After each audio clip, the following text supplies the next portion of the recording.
moto ona bango.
Whether the electoral process and the elections itself will be free, fair, and peaceful in July 2023, or whenever it is held.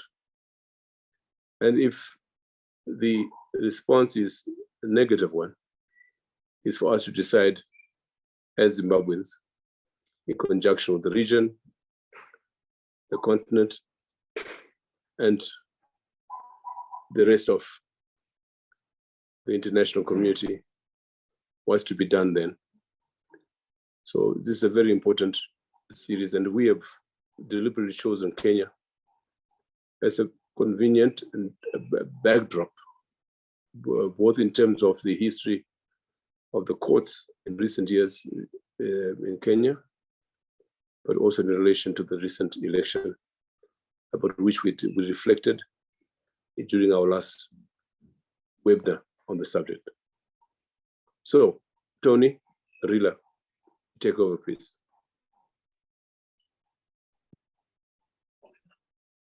Thank you very much, Ibo. Good evening, everybody. As Ibo pointed out, this is a series being run jointly by Sapes and Rao, looking essentially at an audit of the forthcoming elections ahead of the time rather than after the outcome.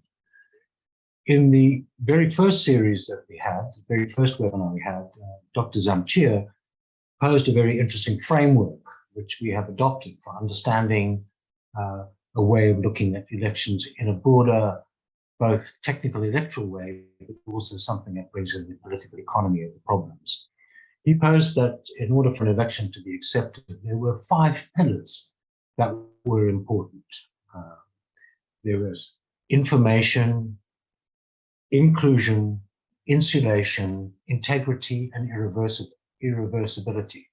I'll just briefly explain those. Information is not merely the press freedom, it is also the ability of citizens to engage with the electoral process, to go to political meetings, to go to rallies, to interrogate candidates about what their policies are, etc., etc. So it's a much broader idea than merely whether the press is biased or not. Insulation really talks about inclusion, rather. It really talks about the ability, and it's in every constitution, of citizens to participate in the election, that there's no barrier to their registering and voting. That's in our constitution, that thou shalt provide the conditions for everybody to participate. Insulation means that in the process of participating, all the things that we fear in elections that can go wrong, of political violence, of cheating, of banning of meetings and all those sorts of things are absent, and that there is a free and open process of the hustings that take place in an election.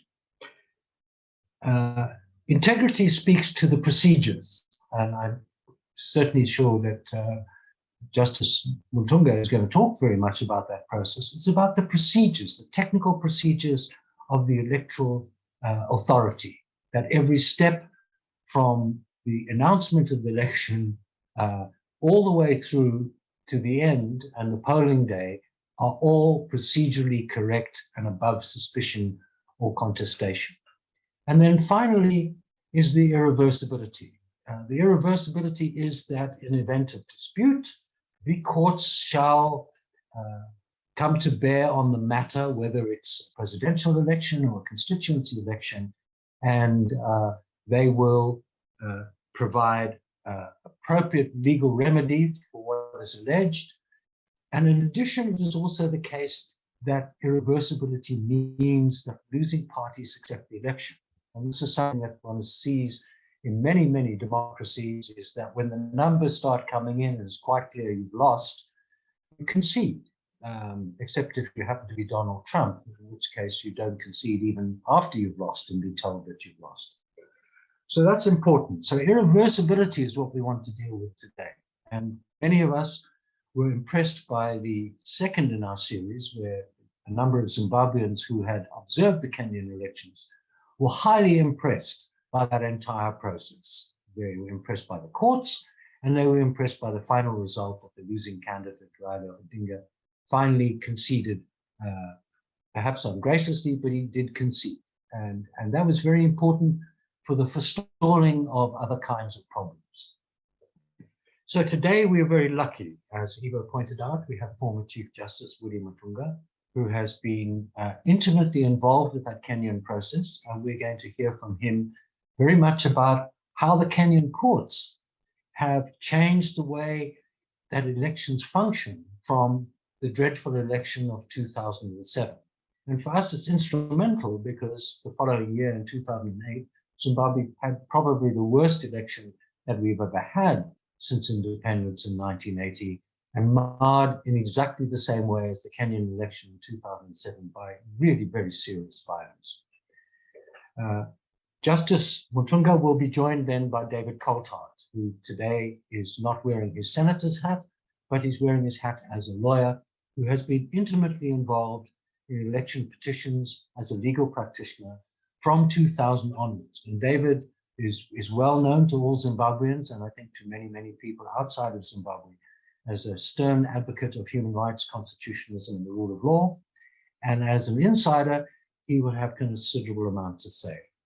He's joined by Musa Kika, the director of the Zimbabwe Human Rights NGO Forum, and as Ivo pointed out, an eminent scholar in his own right, and he has written extensively in his own right about the role of the courts and the way in which courts deal in Zimbabwe with very contentious issues. So without any further ado, I would like to hand over to Justice Mutunga, and we really look forward to hearing from you on how Kenya has transformed itself from 2007 to the celebrations of 2032. Over to you, Justice. Thank you very much, Tony. And thanks to Ibo for inviting me, and also thank you. I'm thanking the participants and the panelists as well.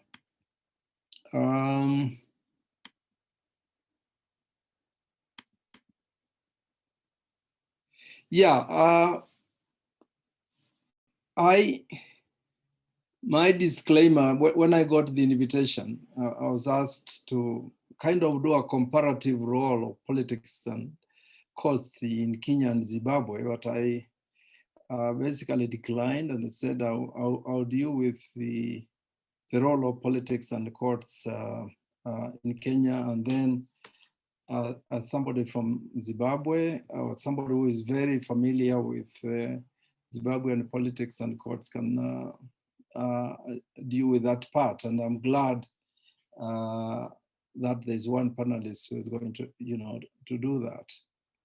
Now, let me just start by talking about Kenyan elections before I go to the petition or the role of courts in our elections.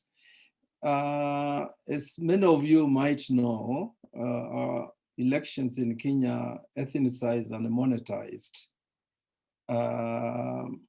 Politics of division and basically paying a lip service to issues. And these divisions, ethnic, race, religion, region, clan, class, gender, generation, and recently sports, the English Premier League.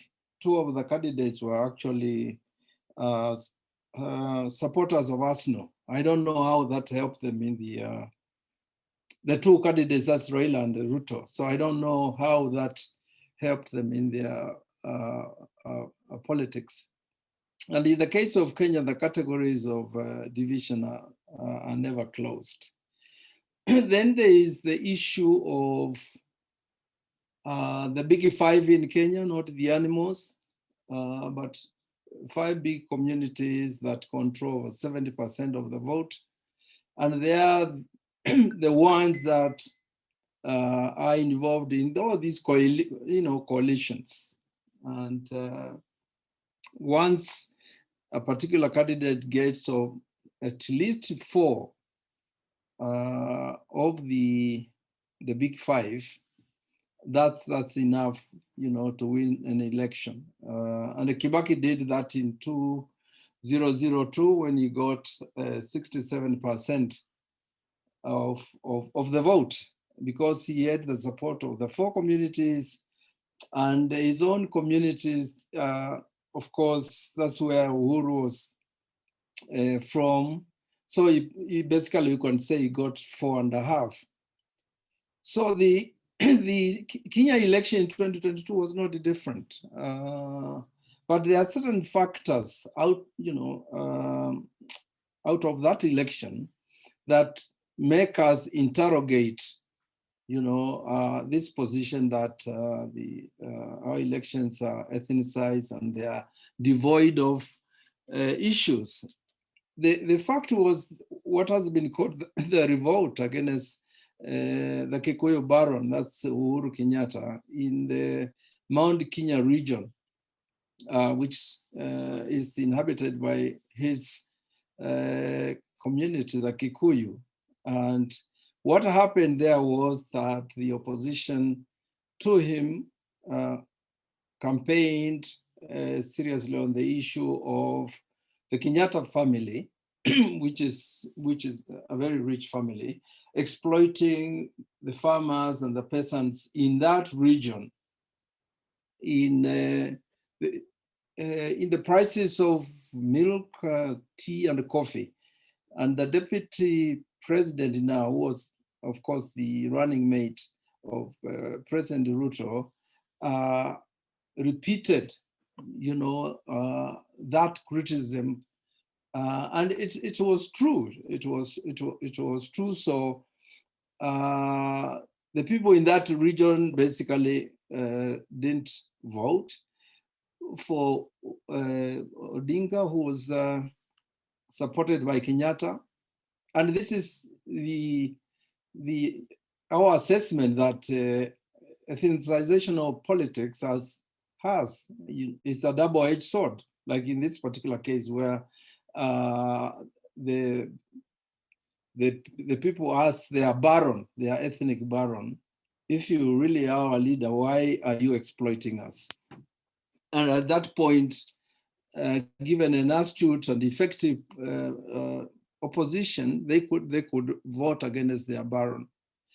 Then there was this narrative that Ruto came up with of dynasties and hustlers, which is basically the rich, and the poor. Although he focused on only 3 of these dynasties, when we know in the case of Kenya, according to the Oxfam report, there are, 8,300 dynasties. That's the billionaires, and the assets equal half of the assets of the rest of the Kenyans. Very, very, very stark equality. But we focused on the Kenyatta one, the Odinga one, and the Moi one.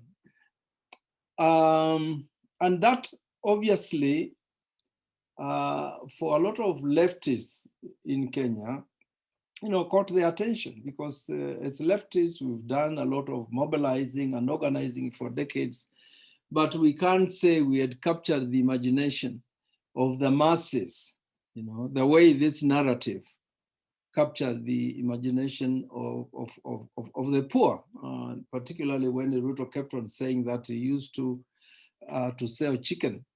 And it's from that position that he could understand, the suffering of the poor.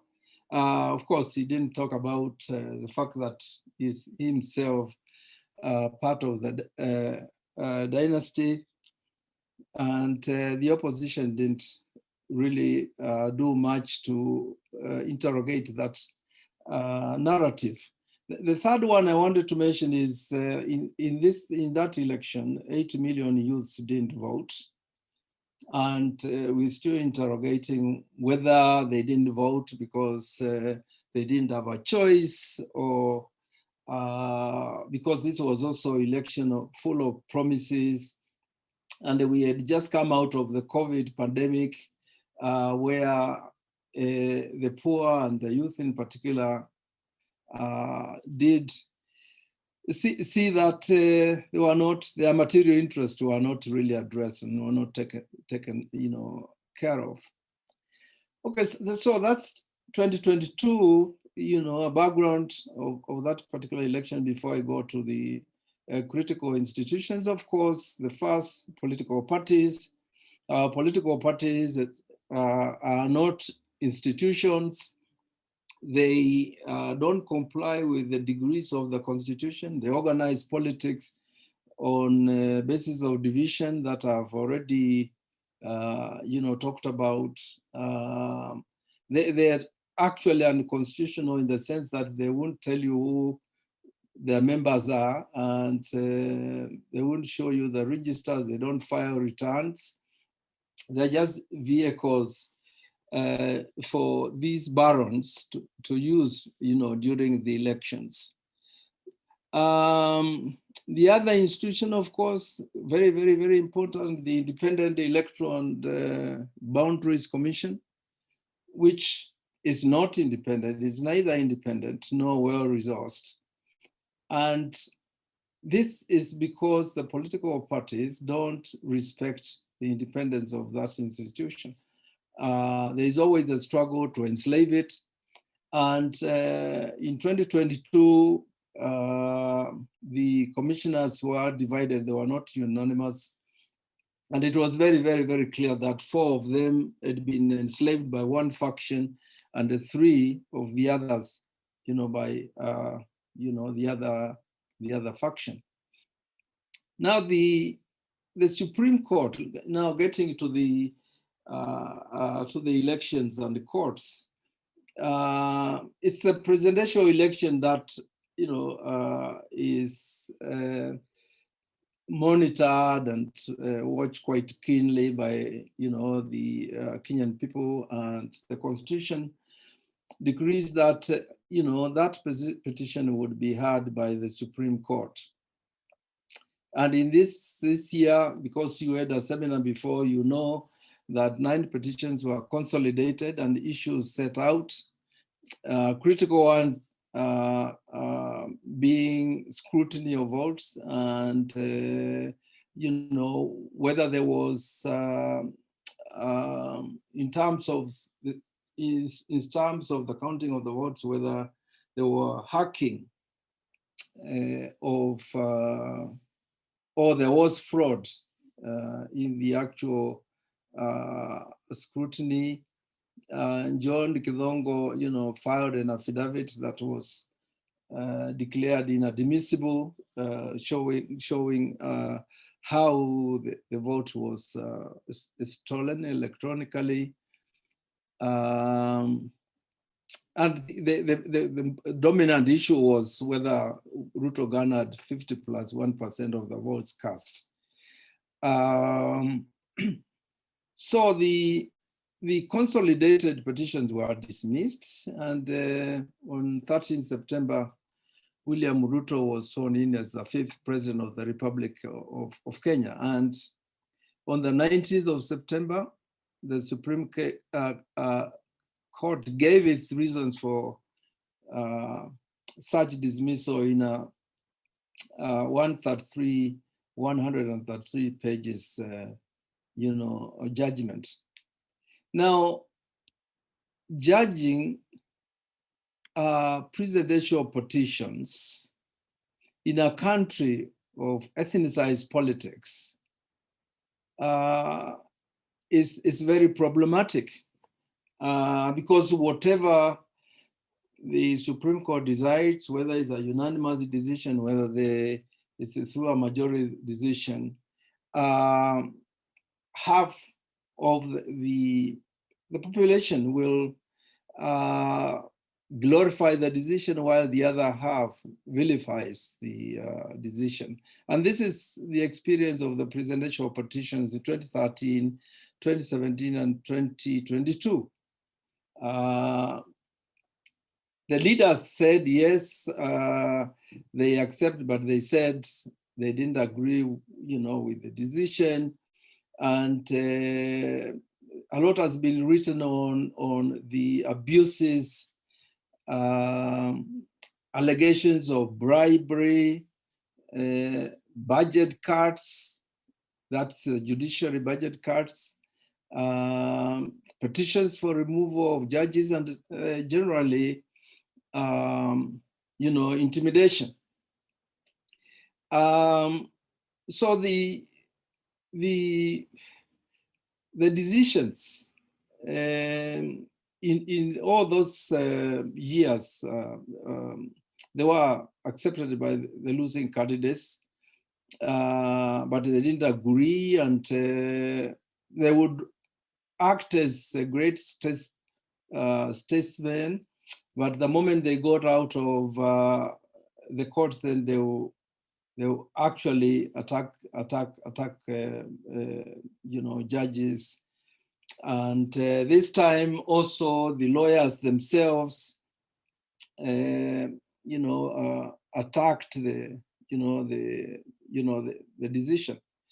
The other petitions, of course, filed by governors who have lost, MPs who have lost, or senators who have lost, or members of the county assemblies, like those attract much less interest and much less glorification and vilification.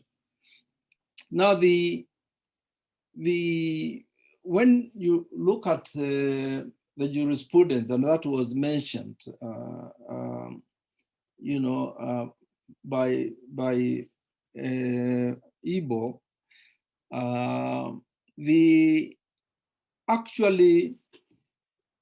the jurisprudence is very, very clear. It says very clearly that the votes, the polling station is where votes will be counted, and that's it, and that's a final count. And for me, it's always easy for candidates to have agents in the polling stations and make sure that the counting is fair, and the tallying can easily be done if a candidate has has agents all over the country. But this doesn't happen. And in the case of Raila in 2013, 2017, 2022, he didn't have election agents. And when you don't have agents in an election that is very monetized, then your agents will be bought by, your opponent. And so the judiciary, of course, has developed this jurisprudence through its Judiciary Training Institute, which is now called the Academy. There has been a standing judicial election committee. So when they go to hear these petitions, the jurisprudence has really been fairly well developed and pretty certain. And of course, also the courts have listened to the bar and the academy, and they accept the critique of those particular decisions and that has helped the courts improve on the jurisprudence. In fact, as of today, I've just read the critique of the Supreme Court decision 2022, by Professor Makao Mutua, who was working with Azimio, and under title, the 2022 Supreme Farce, which reminds me of Samir Amin's description of the democratic farce and fraud in analyzing electoral democracy. So the other thing I wanted to basically look at as far as courts are concerned, there's always this question whether, are courts doing, politics? Do courts do politics? And a presidential election is really it's the evidence of that. But I also wanted to say that in our constitution, the judicial politics in deciding cases, especially electoral petitions, is expected. And there are a lot of discussions within the judiciary now about the law of equity, and which is also decreed in the constitution, and whether judges, when they get these petitions and they are part of a citizenry that knows that the elections are monetized and there's a lot of corruption, there's a lot of treating, there's a lot of bribing and so forth. And the candidates who are involved are guilty of this. And when one loses, that particular person goes to the court of equity, with the dirty hands, without a doubt, and says, look, yes, we were engaged in stealing each other's votes, but I was outsmarted. Therefore, I've come for justice. It's a cynical way of looking at it, but I think judges do have that, in mind, and the Constitution basically accepts what are called transformative politics, and that's an ingredient of the jurisprudence that is being, developed. But as far as I'm concerned, as long as the politicians keep on saying we accept, but we don't agree with the decisions, and they move on, the judiciaries will be, judicial independence and integrity will be guaranteed, and that would be a good, development. I want just to, conclude or comment on whether this election, the 2022 election, has given us certain political opportunities going forward, whether there's something we as Kenyans can celebrate. I've already talked about the emergence of politics of issues and aspect of de-ethnicization of politics. I've already talked about the politics of social classes that one of the candidates raised. So I'm sure those promises will not be kept. So the issue now of an alternative political leadership that can take advantage of that issue is important. The judiciary obviously, continues to be strong, notwithstanding the abuses and so forth. And as I've said, there's probably a growing culture that its integrity and independence, will be accepted and upheld. So the civil society, in my view, it's discussing, a lot of the groups are discussing how the sovereignty of the people can be used to check both the government and the opposition, because as you know, in 2018, there was a handshake where we got a very unique kind of dictatorship in Kenya, where the opposition joins one faction of the government, and the other faction of the government says they are the opposition, and so total occupation of the political space by such a dictatorship. But something that happened when the president was sworn in very clearly indicated that Kenya should brace itself for a dictatorship that has or believes in Christian fundamentalism and prosperity gospel, and which will be homophobic, as well. But as we say in Kenya, we're giving them 100 days to see, whether we are wrong, because the new regime has actually shown that it will not disobey court orders by basically complying with some of the court orders, sharing of the 6 judges, and also allowing Miguna, who has 17 orders in his favor, and yet he couldn't get back in the country. And I think that the role of international community, which is a euphemism for foreign interest in Kenya,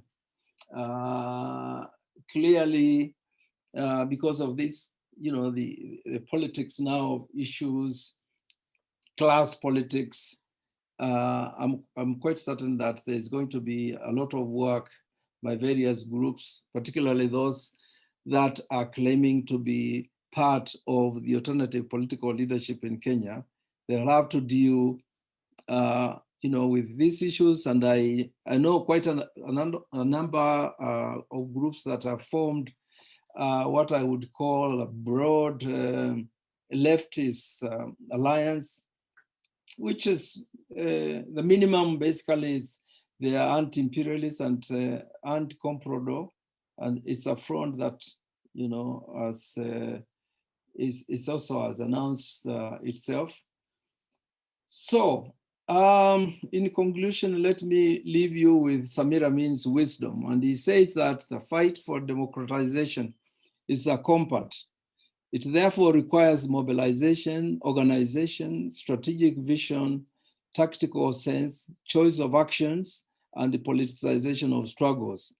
Undoubtedly, these forms of activity cannot be decreed in advance, starting from a sanctified dogma, but the need to identify them is unavoidable. For it really is a matter of driving back the established systems of power with the perspective of replacing them with a different system of powers. Undoubtedly, any sanctified formula of the revolution which would completely and at once substitute the power of the people for the capitalist order is to be abandoned. Revolutionary advances are possible on the basis of the development of real, new people's powers that would drive back those power centers that continue to protect the principles underlying and reproducing social inequality. And I thank you.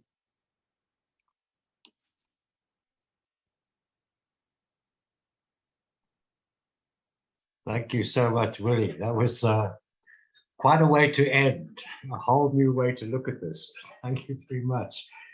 I think it was very useful because we hoped to have a Kenyan spokesman at the last meeting, but in fact, he couldn't make it. So we had the Zimbabweans who were giving their impressions of Kenya. And having listened to, I think that some of it might have been somewhat optimistic and not understanding the deep structures and problematics that you just outlined.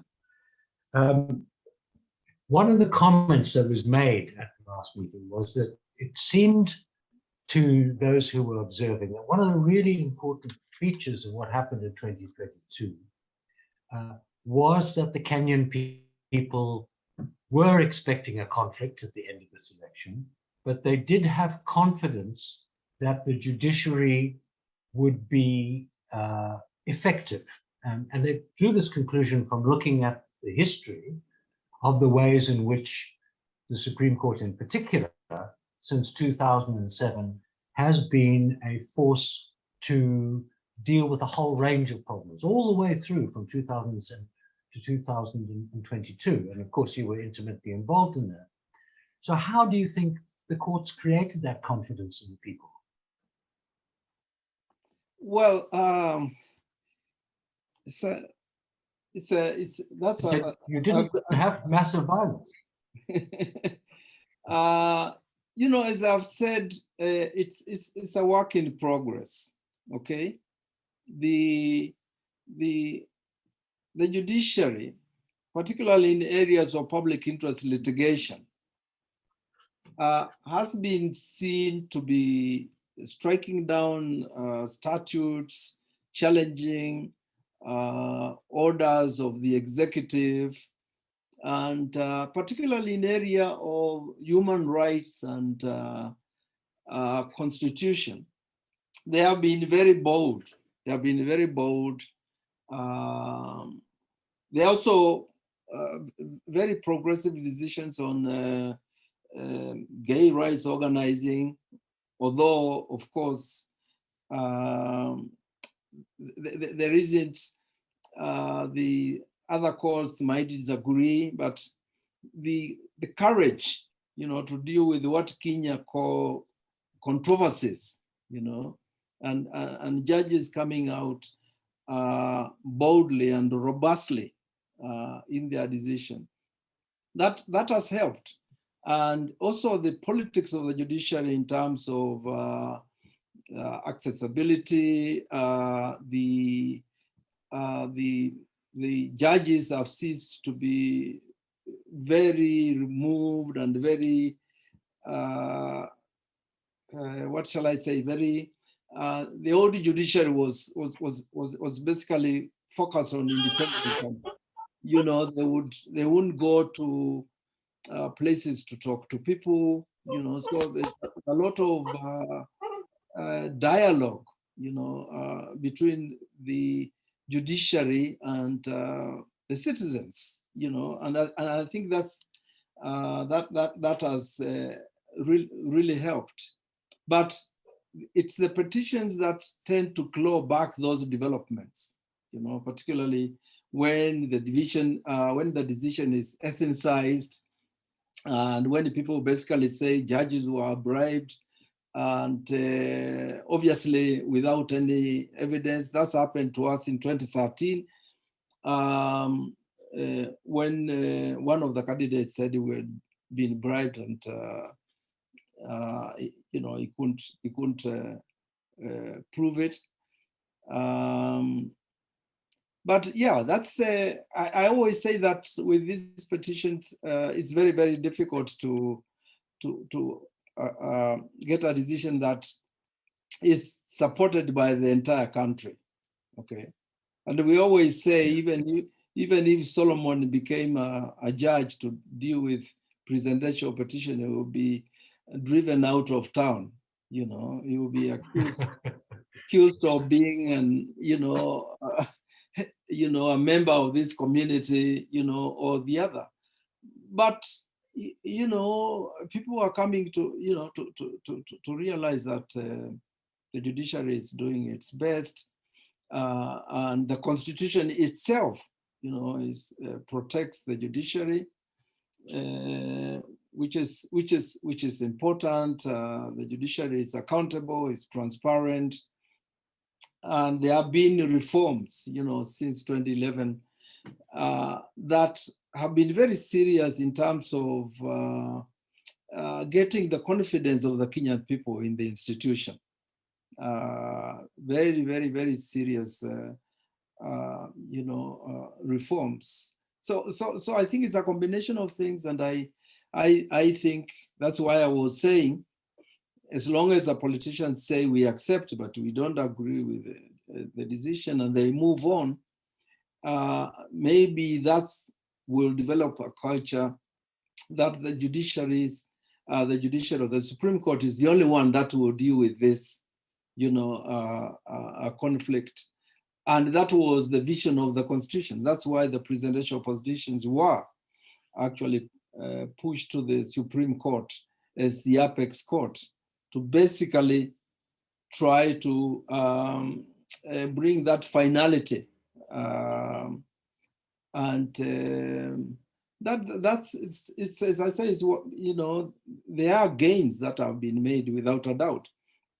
And but judiciaries will only be independent and of integrity if the political leaderships don't try to enslave them.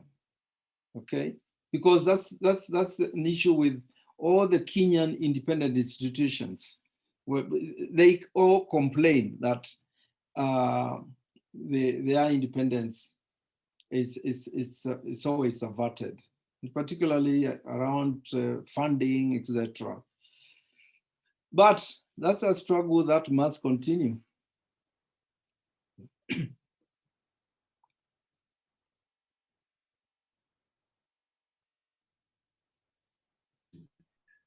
There's a question I'd like you to think a little bit about, not necessarily respond to now.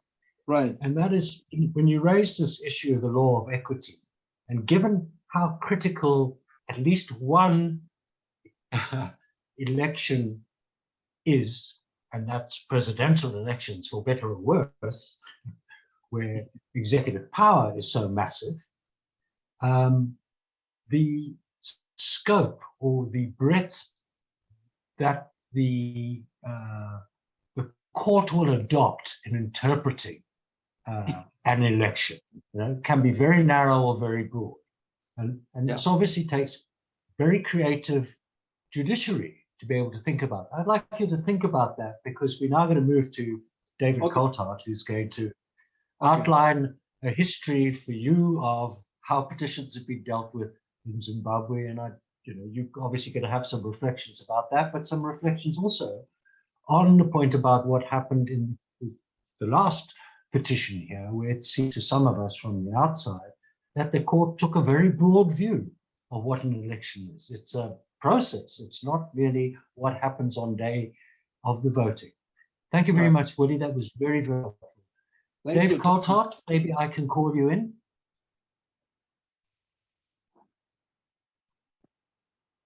Good evening, everyone, and thank you, Willie, for your very insightful comments. As a lawyer, it's very encouraging to hear about the progression of the judiciary and not its regression. I've been asked to do what will be a thumbnail sketch of the history of courts and electoral challenges in Zimbabwe. And let me say at the outset that in Zimbabwe's 42-year history, judicial history, post-independence in 1980, we can define that history in the context of two very distinct eras regarding our courts and electoral challenges. The first era dealt with roughly the first 20 years post independence, from 1980 to 2000. And that era was marked by a highly respected judiciary whose judgments were accepted with acclaim throughout the Commonwealth. And in fact, very few electoral challenges were made during that 20 years. Of course, ZANU-PF as a political party was utterly dominant in the elections in 1985, 1990, 1995, and there were no major electoral challenges. Had there been, there's no doubt that in the courts under Dumbachena J and Gabe J that people would have had a fair hearing, and there was very high public confidence in the courts during that period. However, in the year 2000, we moved into a second era, which lasts right up until this day. And tragically, that era has seen massive contestation in electoral matters and many election challenges brought. And correspondingly, we've seen much greater political interference in our courts, and sadly, a decline in public confidence in our courts, which persists to this day. If we were to define the starting point of this era, it would have to be probably the 8th of December in 2000. In the previous June, ZANU-PF contested a general election against the MDC under Morgan Tsvangirai, and it resulted in a very narrow majority in favor of ZANU-PF, who got some, I think, 61 seats in parliament, and the MDC got some, I think, 58 or 59. So a very narrow victory for ZANU-PF. The June 2000 election was marked by widespread intimidation and violence and other electoral malpractices. And as a result, the MDC brought some 39 electoral challenges against ZANU-PF in the aftermath of the June election 2000. And shortly before they were due to start, some 3 weeks prior to the commencement of the first case, Robert Mugabe on the 8th of December issued a new statutory instrument which read as follows: recognizing that the general elections held following the dissolution of Parliament on the 11th of April 2000 were held under peaceful conditions and that the people did so freely, the election of a member of Parliament shall not be rendered void. It went on to declare that even if there were contraventions of the Act, in the interests, and I quote, of democracy and the peace, security, and stability of Zimbabwe, they would be deemed not to be such a contravention. The intention was clearly to nullify all the petitions. The MDC then challenged that in the Supreme Court, and on the 30th of January 2001, in a unanimous decision, the Supreme Court ruled, and I quote again, that the MDC had the right to partake in an election that was free and fair and devoid of illegal practices, and to challenge the result of an election, setting aside in the process Mugabe's decree. And it was at that juncture that we saw the ZANU-PF commence and intensify an assault on the judiciary. Just a few days 3 days after this judgment was handed down, the Justice Minister, then Patrick Chinamasa, strode into the Chief Justice's chambers to tell him that his, in inverted commas, resignation had been accepted. And a week later, Chinamasa went in to see other Supreme Court judges and mafia-like told them that the president did not want them to come to any harm. And that was the start of, as I say, the assault on the Supreme Court. And within a very short space of time, the Supreme Court, as we knew it in the country, was completely subverted. The then Chief Justice Gabe was in essence chased out of office and replaced by a Chief Justice who was prepared to do ZANU-PF's bidding. Because of the previous Supreme Court judgment, the 39 cases had to continue. They were cases held in the High Court, and in the course of 2001, those cases were heard, and in several of them, a judgment was entered in favor of the MDC MP who had challenged his or her loss in the June 2000 election.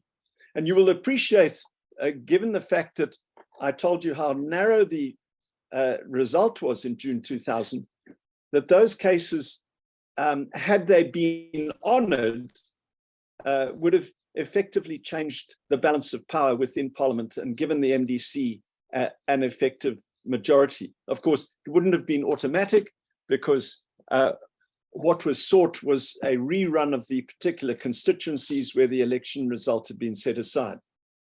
ZANU-PF, in conjunction with the Supreme Court in a very cynical manner, appealed all of these.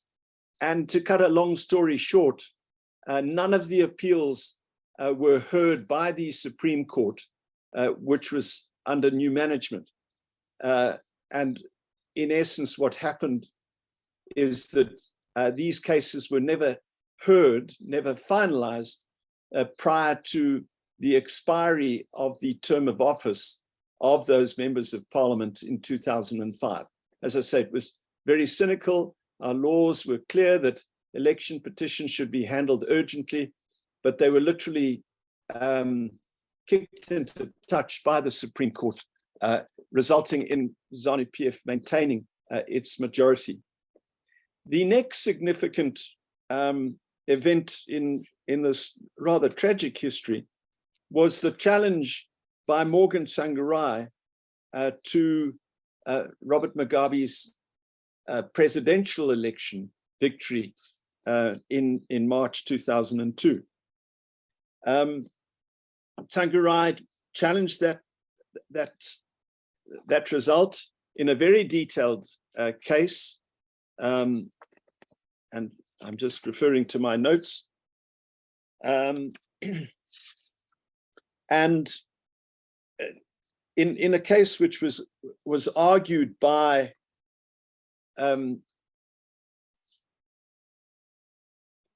Jeremy Gauntlet, one of the top constitutional lawyers in Zimbabwe, before the High Court, Tsvangirai attacked the election on two broad grounds.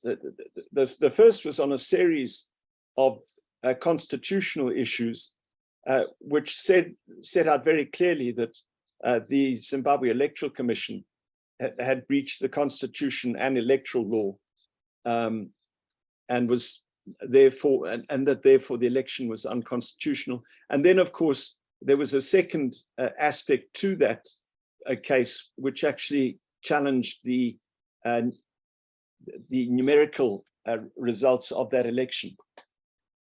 Jeremy Gauntlet argued the first half of the matter before Justice Tlatweyo in the High Court.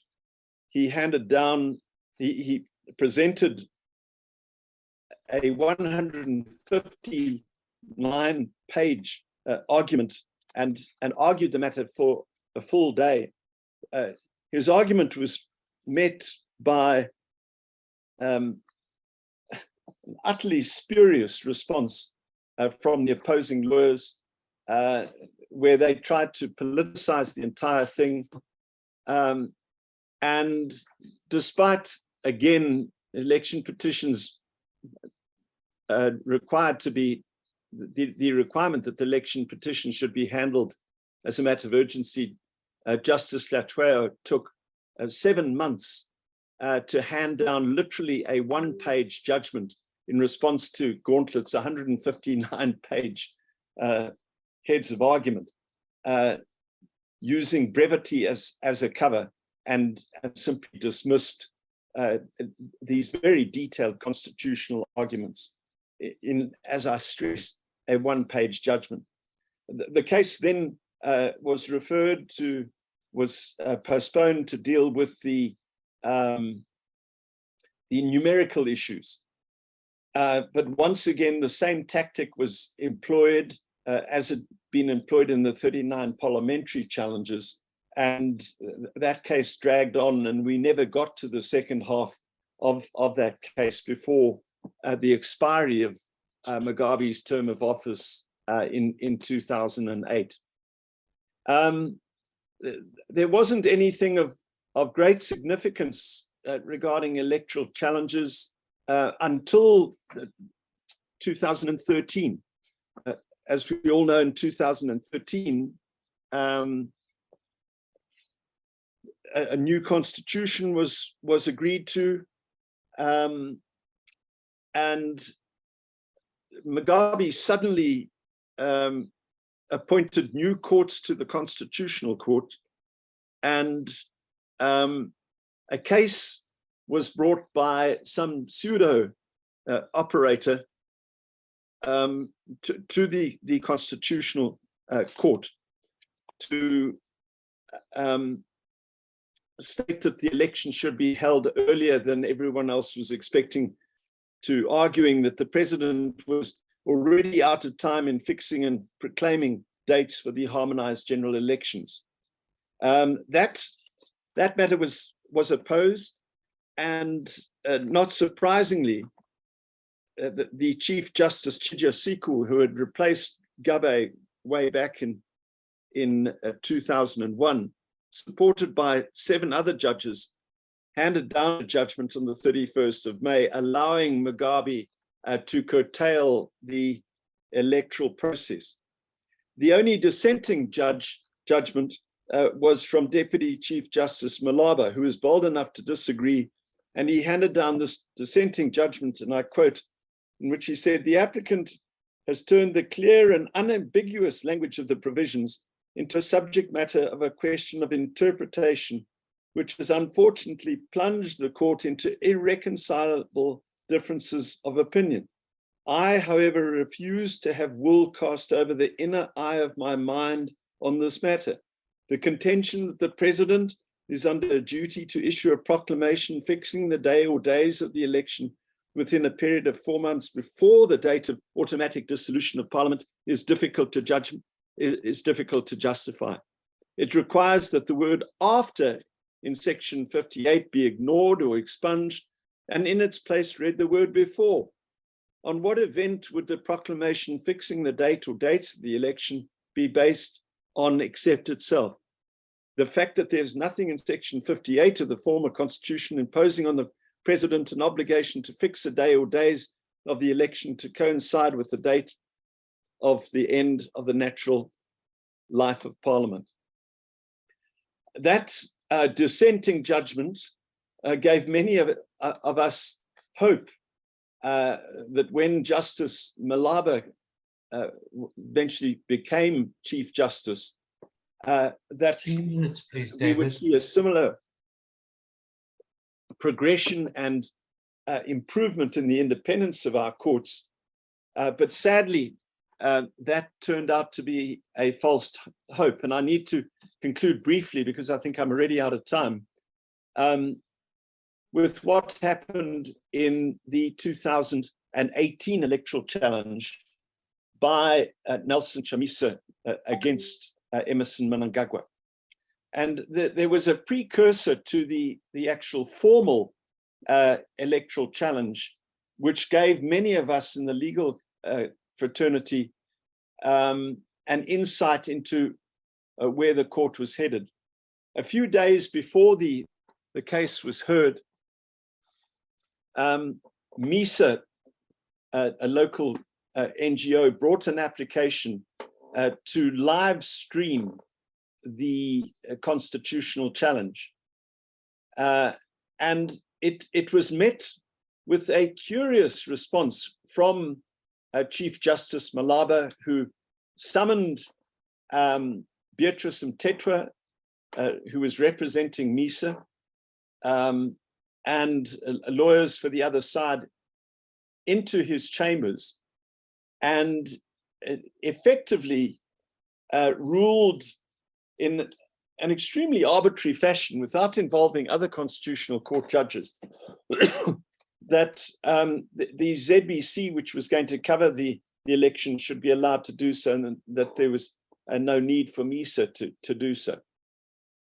As I say, that was an insight into the way the main case would be determined.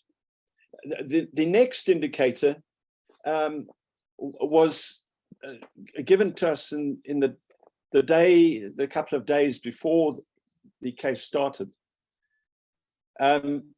Chamisa's case could, similar to Tsangarai's challenge in 2002, be divided into two clear different lines. The first was some 12 constitutional arguments, which Jeremy Gauntlet was again briefed to argue.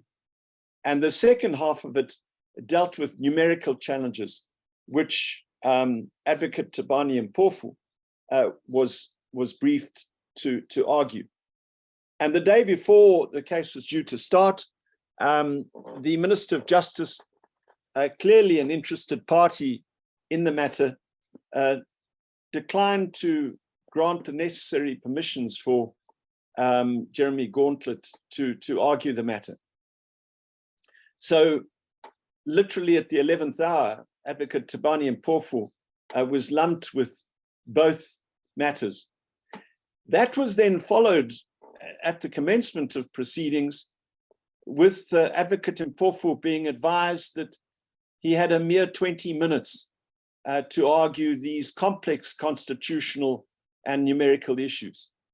Whilst the 20-minute rule is a rule in our court systems, there is a discretion given to our courts to extend that. But of course, notwithstanding the immense importance of this case, Tabani Mpofu was still subjected to this rule. I'm not going to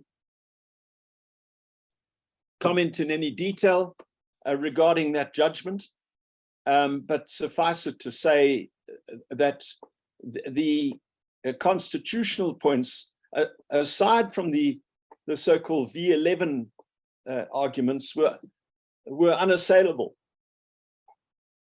And yet, the Constitutional Court very creatively found a way around those constitutional arguments. Tragically, since then, we have seen the amendment to the Constitution and the extension in office of the Chief Justice and other justices who should have retired by now. And we've seen the further packing of the courts. In contrast, we have seen independent-minded judges assailed by the regime, some subjected to tribunals, and others virtually chased out of office. And the remaining independent judges in our High Court, Supreme Court, and Constitutional Court have effectively been sidelined. So the prospects for any electoral challenges in the run-up to next year's election are bleak. And in complete contrast to Kenya, we can see from this, as I say, thumbnail sketch history, that there has been a steady deterioration in the independence of our court, and a corresponding loss in confidence by the public in the courts, and particularly a loss of confidence by opposition players in our courts. Thank you.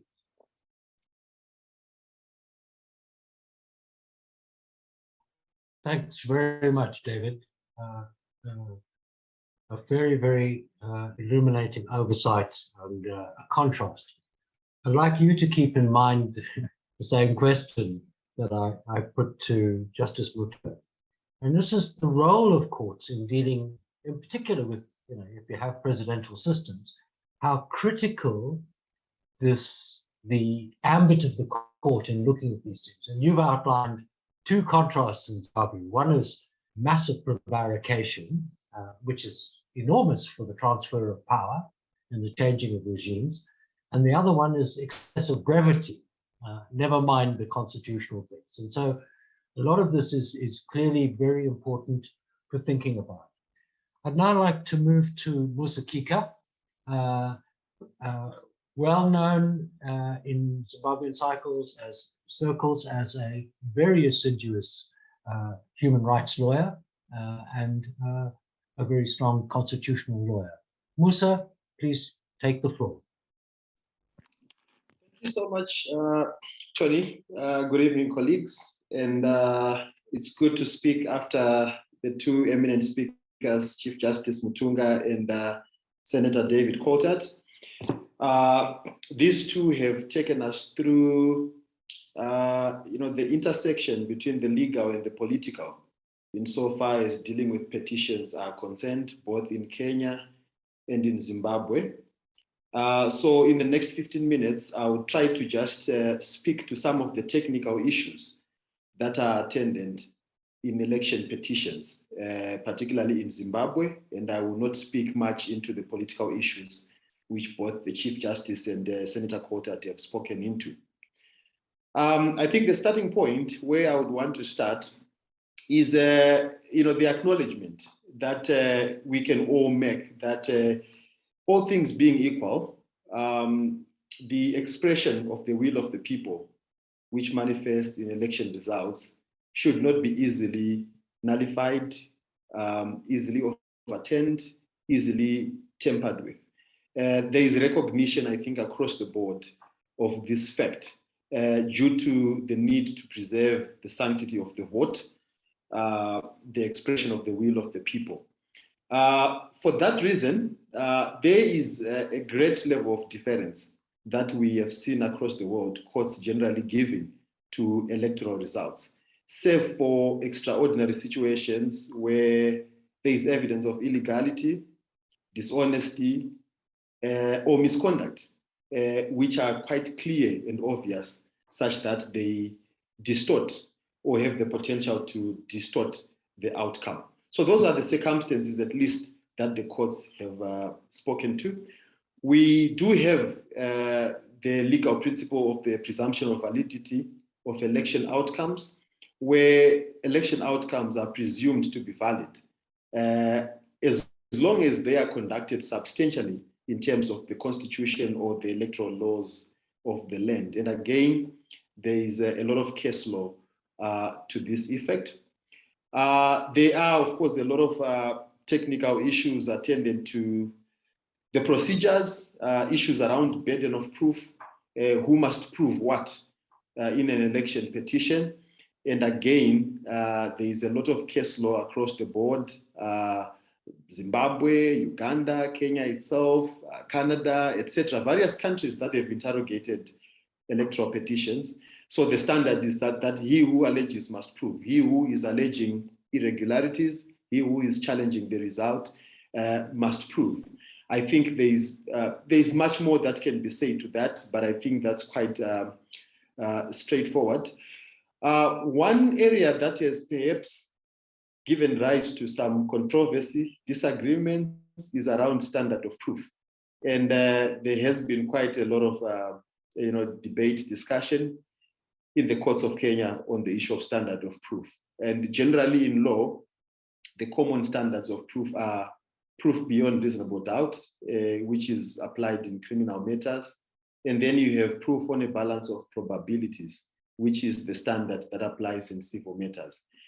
But because of the unique nature of electoral petitions, there is a third approach that is arisen, which is that the standard of proof in election cases is an intermediate one. It is above a balance of probabilities, but below, beyond a reasonable doubt, which is the one used for criminal matters. And there was a case in which the Raila Odinga case, 2013, in which the Supreme Court of Kenya did go with this standard. And this was challenged, but the court, the Supreme Court in Kenya, is stuck to that, concluding that we maintain that in electoral disputes, the standard of proof remains higher than the balance of probabilities, but lower than beyond reasonable doubt. And where allegations of criminal or quasi-criminal nature are made, it is proof beyond reasonable doubt. So that's the situation. But I think if we are to survey across the globe, it appears that there is no global standard. Countries are at variance as to the standard of proof, because election petitions are seen as sui generis. But it does appear like the standard that the Kenyan Supreme Court has taken much more ground. Now, the big question, which has been interrogated by our court here in the case of Nelson Chamisa versus Emmerson Mnangagwa and others, recently in the courts in Malawi, but also in Kenya and beyond. Under what circumstances do courts overturn election results, in particular presidential election results? Presidential petitions are the ones that have made quite a lot of noise. What is the legal test? There appears to be three approaches that are used by various jurisdictions internationally, and I'll speak briefly to the three. The first one is what has been termed a prescriptive approach, in which nullification of the results is dependent on the presence of a certain kind of irregularities, notwithstanding their impact on the outcome of the election. So this is an approach that applies when the law of the land clearly stipulates circumstances under which an election result will be overturned. So this is a straightforward one because it would be clearly outlined in the law.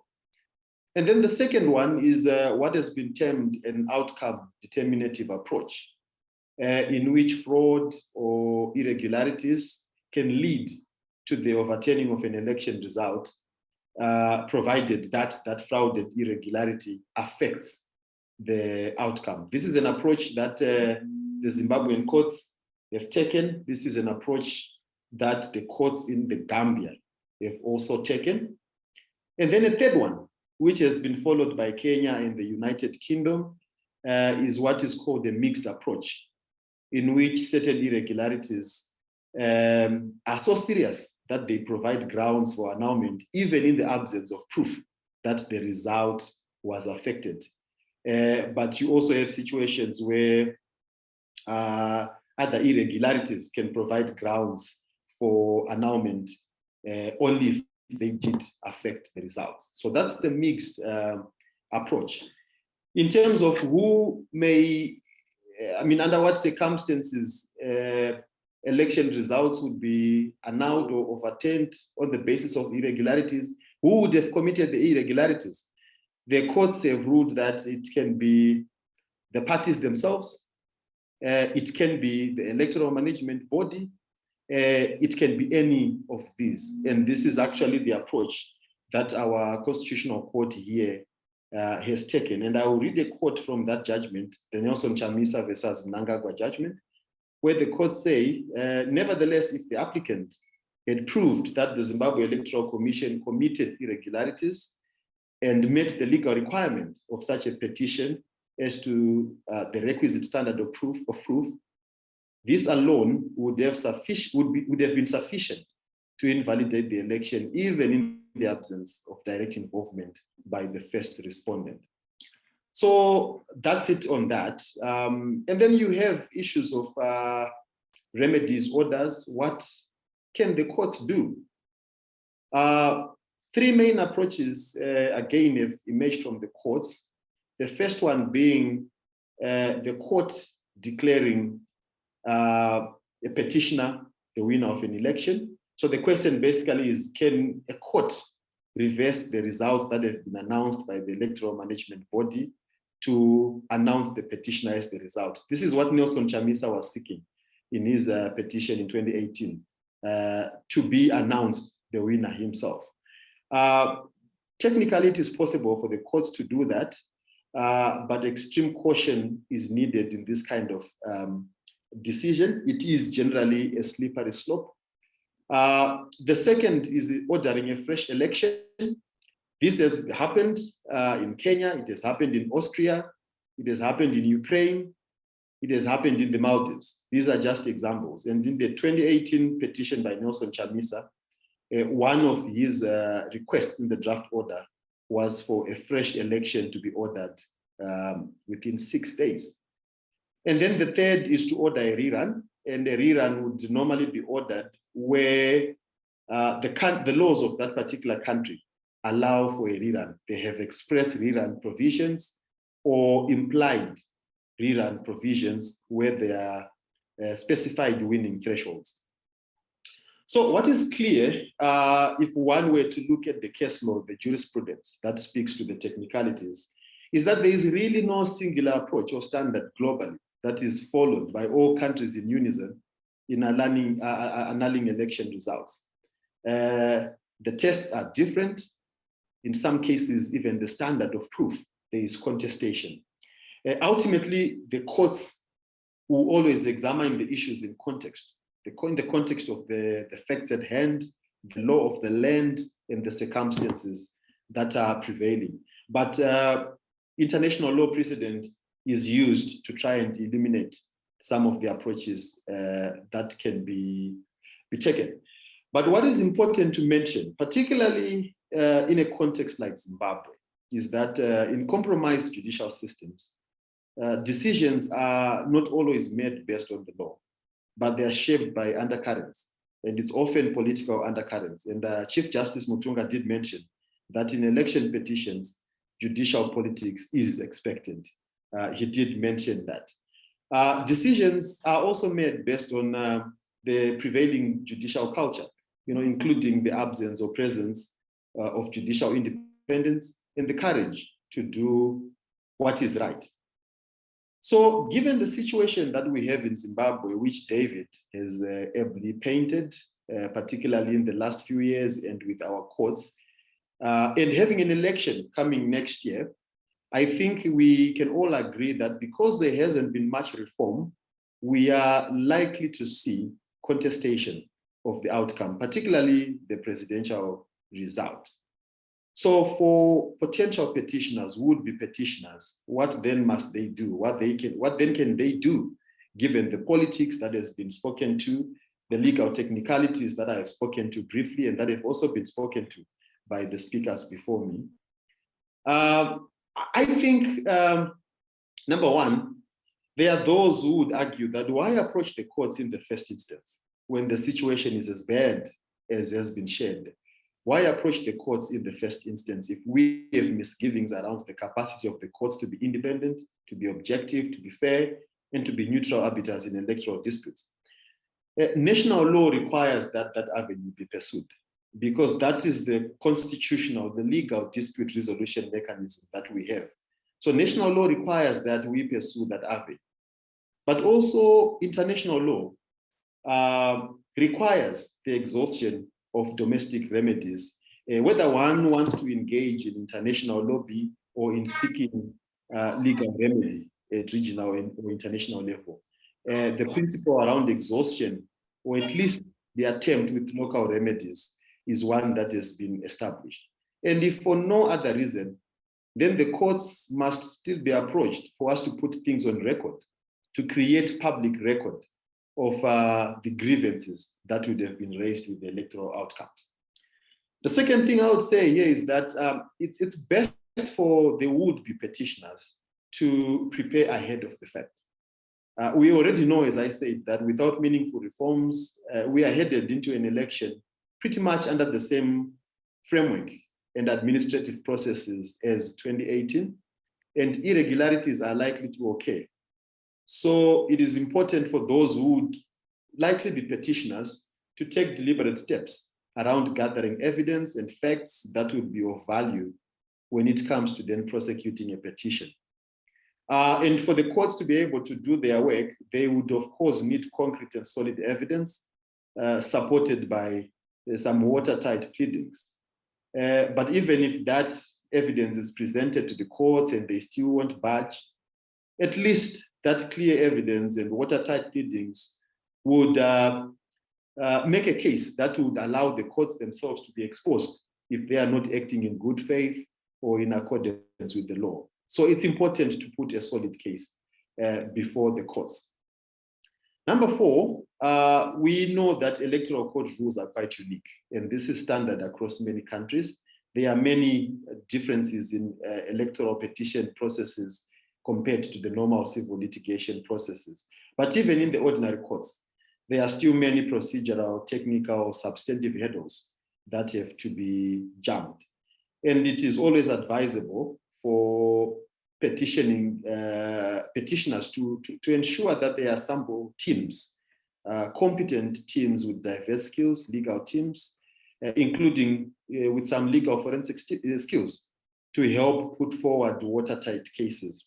This is important so as to avoid cases being dismissed on technicalities, which is actually quite an approach that is very much loved by the courts here, particularly as a way to dodge dealing with merits in politically sensitive matters.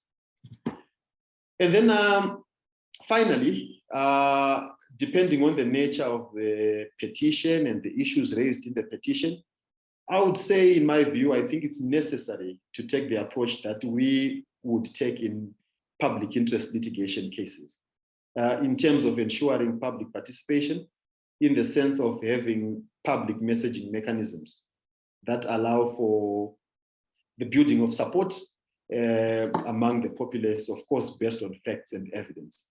And in a context like Zimbabwe, where there are perceptions, problematic perceptions of lack of transparency in the judiciary, lack of accountability, compromised independence, you would want to take the fight both in the courtroom and also in the court of public opinion. So I would stop there, Tony, and I do look forward to the engagements. Thank you so much. Thank you, Musa. Law and remedies, that's very helpful. Lots of people are listening to this. So I raised a question, which, to Justice Watunga about the breadth that courts will adopt in petitions, and you raised some of those issues. And I want to frame this particularly in light of 2018, and some of us might have read Jonathan Moyo's book on the analysis of that election. And one of the remarkable things was that the actual procedure for tallying and counting seemed to have been utterly and totally subverted by the Electoral Commission, that suddenly we were counting V11s as opposed to 10 V23s that a 15-year-old schoolboy pocket calculator could have got that result. So, and then what we have in that is many, many, many issues there coming to the court, not merely the count, but the whole procedure right up to the count in the end. So I think there is this very important question here, and particularly as all of you have pointed out, presidential polls are very serious, and mainly because of the executive power that comes with presidential power, not the least of which is to be able to determine the nature of the judiciary. We've seen that in America, how you begin to pack Supreme Courts for a particular political position.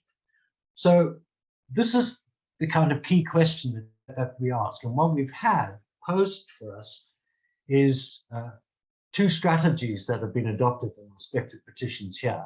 And one is prevarication, such that petitions are never heard. They basically are urgent because they change the nature of political power very dramatically if you delay. And the other one was excessive brevity. 20 minutes to argue a massive petition is in two parts, constitutional bits, and plus the count. So I'd like to go back through each of you against this question, because it's one that's going to face us going ahead. And quickly, I think people have to know that do Supreme Courts, constitutional courts, what kind of discretion should they bring to such an important issue? And maybe I can start with you, Willie, on your views about the discretion of court dealing with election petitions, and move back through each of you in turn. Thank you. Over to you, Willie. Thank you, Tony. No.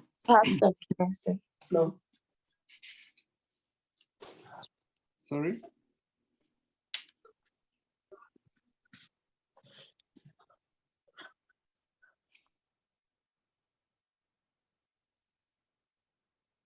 Hello?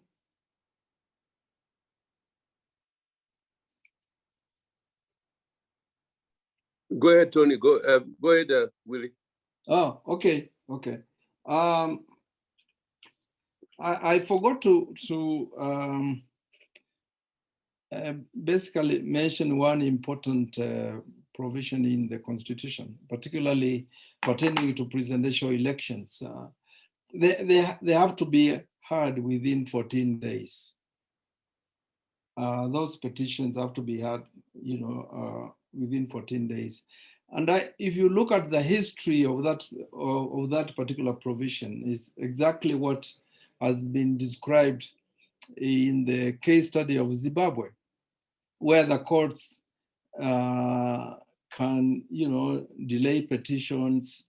In the case of Kenya, there were petitions that were filed and were not heard before the parliament was dissolved after 5 years. So the Constitution makes it very clear the presidential petition has to be heard within 14 days, and other petitions is 6 months. So the other issue that the issue of discretion. Of course, when you look at the Kenyan Constitution, and is one of these constitutions now that are being called transformative, and we can say why they are called transformative. That the Indian one, the South African one, the Kenyan one, Colombia, and others in America. It's basically they want to decree against the status quo. So they use the history and basically say, if you are talking about electoral justice, the vote has to be respected, the sanctity of the vote, the counting, the procedures, even in our case, are very well elaborated, transparency, the issues of administration in impartial, neutral, efficient, accurate, and accountable manner. The Constitution is very, very, very specific on that. And I think what I was talking about that discretion, it's a controversial thing, because I think it involves how you interpret the Constitution, how you bring in the law of equity, which is also a value in the Constitution, and how you go back to the issues of the common law principle of what is it called? I used to call it the courts taking judicial notice of certain aspects. But I know from the Kenyan judiciary, though all those issues have been discussed, but I don't know of any decision that has actually been handed down on those particular issues. So the courts obviously look at the constitution, they look at the evidence, and as Musa was saying, the Supreme Court will adopt that standard of proof that he called intermediate. And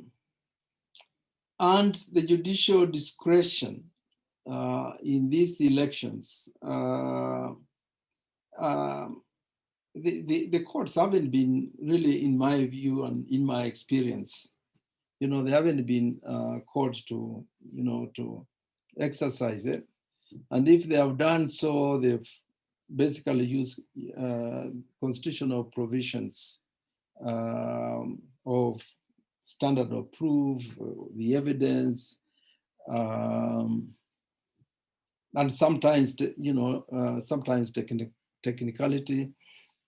Although in the case of Kenya, those deadlines are actually constitutional. So people have to do things within a very, very, very short, within a very, very, very, very short period. I wanted just to actually respond very briefly on the question Musa posed on why people go to court. I think he gave very good reasons about it. But I think there is one thing that in the Kenyan experience has become very clear, and that is politicians go to courts to challenge decisions because if they concede before that challenge, they will lose following. So they want to go to court to resurrect, their hopes of winning, make sure that their followers don't desert them. And I saw that very, very clearly with, Raila. He has to file, it's part of his political future. And if he loses, he campaigns on the basis of victimhood, that he was denied justice, and he uses that to, of course, mobilize for the next election. That's all, Tony, I wanted to say at this moment. Thank you very much, Willie. David, some comments on reflections? Don't necessarily have to deal with the question, but you may have some other views. Yeah, so the point I want to make, and I take you back to my original point about these two very distinct eras in the history of our courts and the manner in which they have tackled electoral challenges. And one of the ironies is that as good as our courts were in the first chapter, the first 20 years, our legal system, our actual laws were far worse than they are now. To give you a couple of examples, as demonstrated in the 2000 challenges, there were no laws then that stated clearly the time frame within which matters should be finalized, and that enabled the courts to delay the hearing, that is the Supreme Court to delay the hearing to render the challenges completely academic. And those were older laws, pre-2000 laws. The second example, not related to elections necessarily, but of course in the 1980s we had preventative detention, far worse laws than we have now. With the advent of the 2013 Constitution, and with the experience of what happened in the early 2000s, there are now, as is the case in Kenya, as the Chief Justice has explained, we now have very clear-cut provisions which state, for example, in the case of the Chamisa challenge against Mnangagwa, that the Constitution and our electoral laws are very clear regarding the time frame. So to that extent, judges have little discretion. And of course, to use the other example, we no longer, in theory, have preventative detention in this country. The problem that we now face is that the personnel has completely changed. And that whereas in the first 20 years, and I'm going to have to be diplomatic now, but in the first 20 years, we had judges who were revered, whose judgments were cited internationally, whereas sadly in the last 20 years, the quality of our jurisprudence has declined, but not because of the Constitution, the content of the Constitution, but rather because of the nature of the people holding high office in the judiciary. So it's not a problem of law. It's now a problem of the judges themselves. Thank you, David. Musa, some reflections? Yes, to your question around discretion, I think that's an important one, given the background that David shared on the 2018 case in Zimbabwe. I think ultimately the courts have to take a value-laden approach, one which would activate both the letter and the spirit of the Constitution. Because at the end of the day, you want substantive justice to be done, as opposed to simply going through formalistic processes that at the end of the day won't achieve substantive justice.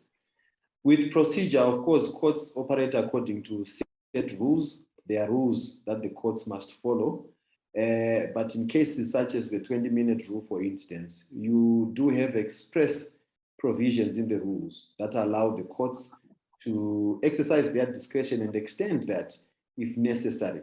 So the courts are not necessarily tied, their hands are not tied when it comes to extending time, for instance. And given the gravity of the issues that would be at stake, particularly in presidential elections, as much as possible, if the facts so require, if the legal issues so require, it's important that matters are ventilated on merits to their logical conclusion. Because you also have legitimacy issues at the end of the day. You do not want to simply dismiss a petition unduly without looking at the merits, if the case requires that you ventilate the merits properly. And then you have the individual who's confirmed or declared president lacking legitimacy in the eyes of the populace, or in the eyes of substantial parts of the populace. The consequences may be too dire for electoral democracy, for constitutional democracy, for judicial independence in that particular country. So my view is substance should always trump technicalities. Thanks, Tony. Thank you, Musa. Okay, there's not a lot of questions in the chat, but I'll just throw it open in the last 15 minutes or so for anybody who wishes to make an observation or a question. If you just go to the chat box and put up your hand, we'll unmute you and you can comment. I don't know whether Iba has any comments here, or Chinai, or people in the house.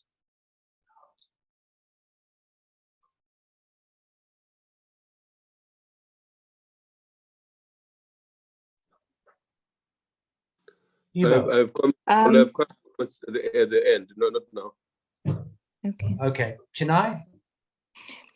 Well, I was going to ask a question actually, but maybe I should wait till the end. But what I wanted to ask is, so in terms of kind of the observation, I don't think it's disputed what everybody's saying in terms of what has been observed in Zimbabwe. But what do we do next? So we have this situation where the justice system is not just. What's the next thing to do? Because where do you turn to next? I suppose is the question that I'm asking. Well, I think that's the question that's on all our minds. Is what do you do next? We juxtapose what's happened in Kenya and we juxtapose with the history in Zimbabwe. Tony, I'd like to add David? to Chenaya's question. Ivo, come in. Yeah, come in. Yeah, I'd like to add to Chenaya's question because the account that has been given by Willie and David Coulthard, the contrasting situations, and taking into account that, maybe Willie can comment on this later, that there was judicial reform in Kenya before the kind of developments or improvements we have seen. That and that might also answer Chenaya's question. What can be done? Is there any hope for judicial reform in Zimbabwe in a situation where the judiciary is almost totally captured? The narrative that David Coulthard gave is, in his own words, a tragic history. And if that is the position, that in the absence of judicial reform, we are done when it comes to 2023 elections. There's nothing to hope for. And therefore, the topic irreversibility that we have before us this evening is a foregone conclusion, that we have a disaster that will have history repeating itself. Thanks. Thanks, Ivo. David, you got your hand up? Yeah, thanks. I want to respond to Chenaya's comment and build on what Ivo has just said. And this is primarily directed to lawyers and civic activists. And ironically, we have to draw inspiration from lawyers and civic activists in apartheid South Africa, because in many ways, our judiciary is similar to the judiciary in apartheid ruled South Africa. In South Africa, you had a majority of white judges who were very much focused on retaining white minority rule and following the line of the nationalist government. That is a fact. However, there were a minority of judges who were outstanding lawyers in their own right. And what was inspirational in the South African context is that despite knowing this bias in the courts, people like Chaskelson, Budlender, and many others, George Bezos, were very creative and used the courts, notwithstanding their bias, to make very important jurisprudential and political points, and also to use the courts as a forum to expose the regime. And every now and then they had success. If you think of the Rokoto judgment in South Africa, which ameliorated past law legislation in South Africa, and of course they also had successes in other regards. That didn't stop people like Nelson Mandela being sentenced to life imprisonment and the rest, but they played a very important role.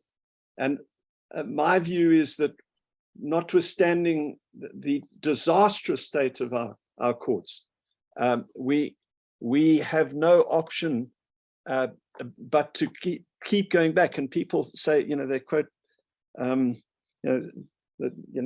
statement that the mark of insanity is doing the same thing again after you've already failed. But we have to keep going, in my view. And in the context of the elections, yes, next year, yes, it may be that the court has been selected particularly to handle the case in a particular way. But we've just got to up our game so that at the very least, we can use the court proceedings to expose the utter depravity of the electoral system to the region, to the governments of Zambia and South Africa and other reasonably democratic governments in the region. And I think by doing so, we can expose the corruption and the depravity of the regime. But looking forward, and just briefly to respond to Ibo's comment, yes, we need complete judicial reform. Tragically, it's not going to happen until there's political change, because the current set of judges are deeply entrenched. They will never concede to any form of reform of our courts, and they will be backed in that stance by the current government. But any new government is going to have to embark on this process, and it has to be done in a very wise manner, because we can't just simply change one set of judges who support one political party and replace them with another set of judges who support the current opposition. That just won't work.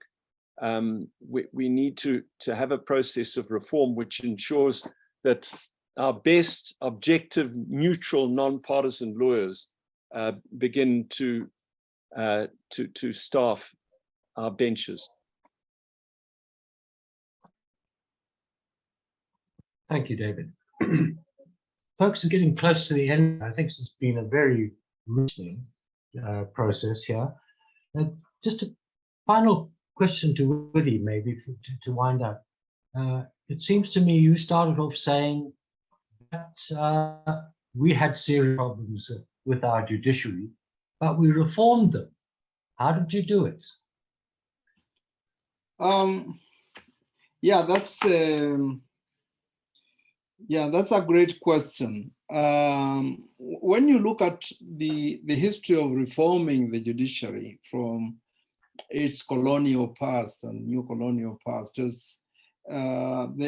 is a rich history of it that leads you to the 2010 Constitution, okay? And the 2010 Constitution focused on the judiciary as an institution, because expected that a new judiciary was required to implement what was seen as a transformative constitution. So you recall perhaps that Justice Abiy Sachs came to Kenya for a year, was involved in the vetting of judges, because there was a law that judges who had served before the promulgation of the constitution had to be vetted on, there was a criteria of 18 points that this vetting board, which Abiy Sachs served brilliantly, was used to remove judges. And there were in the constitution very robust provisions for appointing judges, including public participation. I remember when I was interviewed, the interview was televised and people participated. They could come in and ask questions, and the constitution has very, very robust disciplinary provisions that are basically being applied by the Judicial Service Commission to remove, corrupt judges.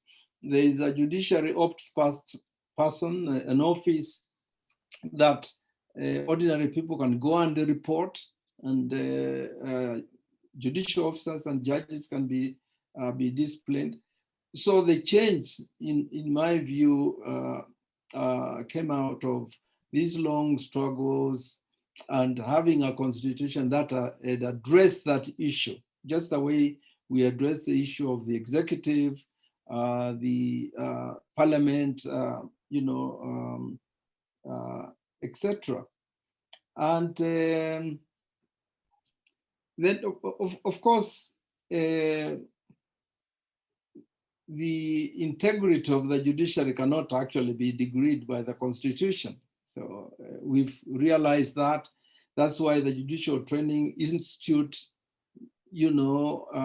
became a very important institution for bringing the judges, together to basically discuss these issues of integrity, because the integrity of any judge is that any judge should never think of taking a bribe or soliciting a bribe.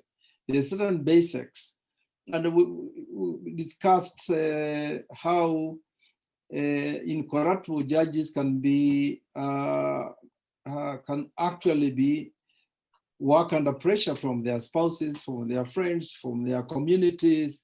All those issues were discussed and the public were, aware of it. And this continues. I'm not saying the Kenyan judiciary is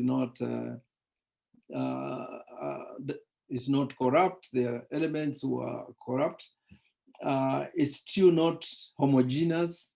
There are some who are second guess the powers that be, but the others who are very courageous and they are loyal to the Constitution. The Constitution is very progressive, in my view. And as somebody said, this is a political struggle, really. It's in our case, it's a civil society that was involved over 4 decades, to promulgate this constitution. And when you look at it, it's a constitution that basically says the status quo of the past is not sustainable or acceptable. And then every provision that you look at, you can actually say what the mischief that provision, wanted to eliminate. And so is the Constitution. And with the Constitution now, it's another struggle, a struggle of implementation, a struggle of certain forces clawing back some of the positive, provisions. So the issue of social reform, as we all know, is really a political struggle. And our constitutions are sites of struggles in human rights, in issues of land now, issues of foreign investments, and so forth. So I guess for Zimbabwe, you can take that route of social reforms, focusing on a transformative constitution that deals with all these institutions. That's what we did. But you can also have a political solution of a revolution, I guess. Really, thank you very much. Thank you. Okay, just quickly right at the end here, Musa, just a minute or two. Any further reflections before I wind up and hand back to Ivo? Yeah, maybe just 3 quick points. The first is that the courts are ours as the people of Zimbabwe. And we cannot throw our hands in the air and say, we give up with the courts, we give up with using the courts, we give up with reforming the courts. It's a process, and we have to embark on that process. It will take a long time, and we must be ready for that. And the second is that the courts are a site of struggle. If not legal struggle, then political struggle. So points must be made before the courts, both legal points and political points. And then the third is that my view is that the caliber of people who populate the judiciary is more important to judicial independence than the paper framework that we have. David earlier spoke about the contents of the Constitution not being the reason why we are having the decisions we are having, but the caliber of people. So I think we have to pay really close attention to how we appoint judges, who filters through into judicial office, and how do they behave, and how do we hold them to account? So the caliber of individuals who get into our judiciary is important. Those are my 3 closing points, Tony. Thank you so much. Thank you very much, all 3 of you. The points being made by Ibo and Chennai, I think, are critical, and these are part of the reasons why we are holding this series of webinars. This one dealt with the final process. Do the opposition accept the result or don't they? Do they contest or don't they? And how is that contestation happening? And I think the points that were made, and I think Musa made some very important points there, is that if you're looking at elections in Zimbabwe and you fear that they are very unlikely to be free and fair for all sorts of reasons, both procedural reasons in the way the elections are actually run and all the political reasons around them, then it behooves us to think very, very, very carefully about how we manage it. And we manage it all the way through each of the 5 pillars. You start with what's going on with information, and you move all the way to irreversibility. And that means by the time you get to the final stage and the challenge to irreversibility, you must be prepared for everything.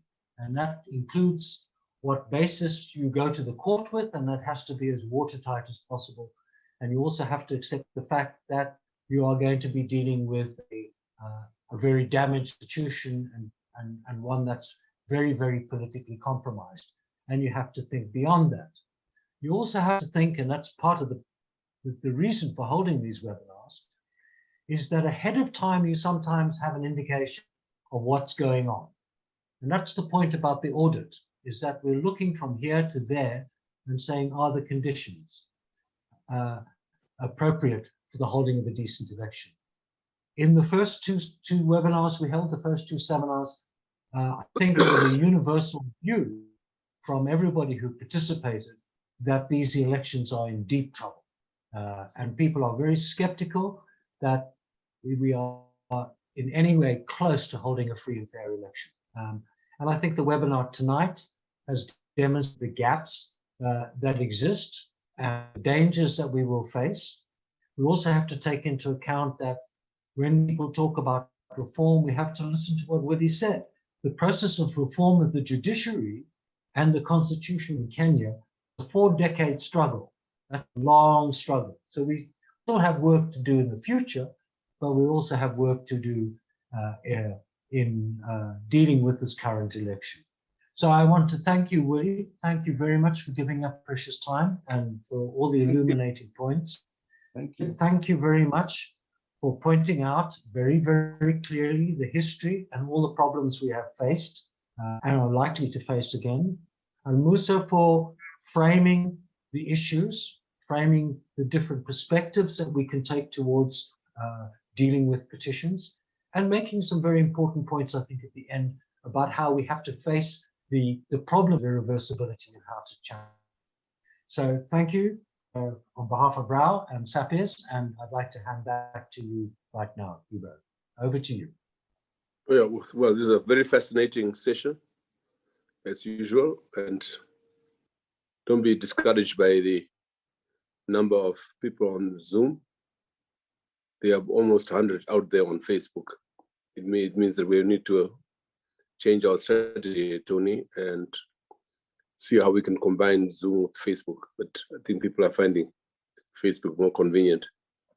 And so my job is just to thank you, Tony, in particular, but also Musa for the brilliant law lecture that we had today. I don't know why you don't go back to university. That's where you belong, Musa. And David for giving us this very depressing historical backdrop of our system. And above all to Willie, thanks so much for gracing this platform and also for demonstrating, like you always do. I always quote your famous, in all my writings and lectures, your famous account of post-colonial leadership. But most of all, I think Zimbabwe should need to learn from the Kenyan experience. Yes, it took 40 years of struggle, but the Kenyans have shown what constitutional change, how it can be a trigger for change. The 2010 constitution was important, but also the struggle to implement the constitution. In Zimbabwe, that struggle is almost stunted at its very inception in 2013. And the fact that in Kenya, the 2010 constitution has brought about important changes, in particular towards a fiercely independent judiciary, is because of leadership in the judiciary, leadership in the country. And William Tunga is one of those leaders, without whom I don't think the kind of changes we've seen in the judiciary would have happened. So on that note, I want to thank you again and remind you that our next policy dialogue is related to this subject on the 13th of October with the Zimbabwe opposition. With the Zimbabwe opposition. Thank you and good night. Avoti tango ekomaka, kaina komi moto ona bango.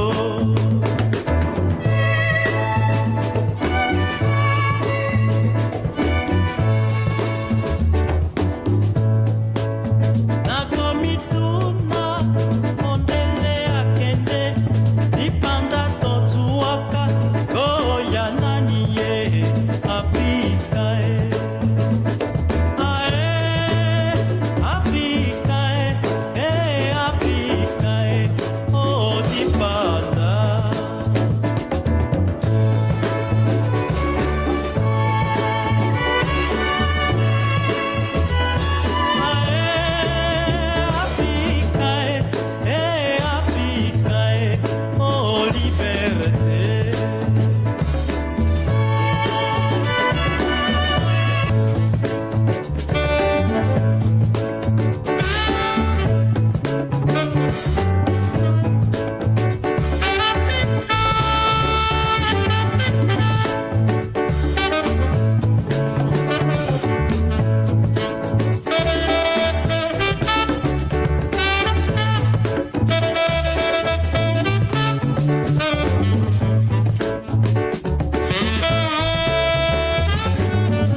Tango ekomaka, kaina komi moto ona bango.